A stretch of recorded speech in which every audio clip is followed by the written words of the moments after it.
നമുക്കറിയാം നമ്മുടെ നാട്ടിൽ ഉത്സവ സീസണാണല്ലേ. ഒരുപാട് ഉത്സവങ്ങൾ ഇങ്ങനെ നടക്കുന്നുണ്ട്. അതിൽ മനോഹരമായ ചില കാഴ്ചകൾ കൂടി നിങ്ങളെ എടുത്ത് കാണിക്കാറുണ്ട് എപ്പോഴും ജനം TV. അങ്ങനെ ഒരു കാഴ്ചയിലേക്ക് നമ്മൾ പോകുന്നത് കോട്ടയം മണർകാട് ഭഗവതി ക്ഷേത്രത്തിൽ 11 ഗരുഡന്മാരുടെ സംഗമം. 10ാം ഉദയ മഹോത്സവത്തോടനുബന്ധിച്ചാണ് 10 വർഷത്തിൽ ഒരിക്കൽ മാത്രം നടക്കുന്ന 11 ഗരുഡൻ ചടങ്ങ് അരങ്ങേറിയത്. കോട്ടയം മണർകാട് ഭഗവതി ക്ഷേത്രത്തിലെ മാത്രം പ്രത്യേകതയാണ് 11 ഗരുഡൻ ചടങ്ങ്. 10ാം ഉദയ മഹോത്സവത്തോടനുബന്ധിച്ച് 10 വർഷത്തിലൊരിക്കൽ മാത്രമാണ് ഇത് നടക്കുക. ഇത്തവണ മണർകാട് ഭഗവതിയുടെ തിരുമുറ്റത്ത് പറന്നെത്തി 11 ഗരുഡൻ പറവകൾ.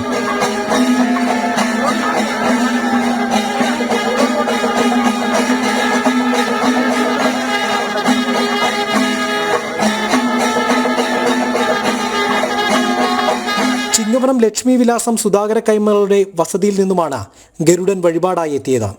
ഗരുഡനുകളെല്ലാം കളിത്തട്ടിൽ പറന്നതിന് ശേഷം 11 ചാടിന്റെ ചുമതല വഹിക്കുന്ന അവകാശിയായ തച്ചനും വഴിപാട് നടത്തുന്ന കുടുംബക്കാരും ക്ഷേത്ര ഭരണസമിതി ഭാരവാഹികളും അടിയന്തരക്കാരും ചേർന്ന് ശ്രീലകത്തു നിന്നും ആവാഹിച്ച തൂക്കുവിളക്ക്, പൂമാല, ഉടയാട ഇവ അനുവാദം വാങ്ങി തച്ചനെ ഏൽപ്പിച്ചു.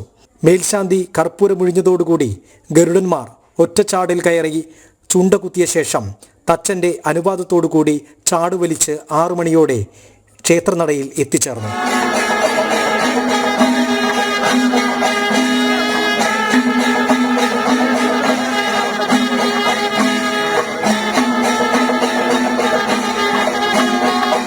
ഈ അപൂർവ ചടങ്ങുകൾക്ക് സാക്ഷിയാകാൻ ആയിരങ്ങളാണ് ക്ഷേത്രത്തിൽ എത്തിച്ചേർന്നത്. ജനം, കോട്ടയം.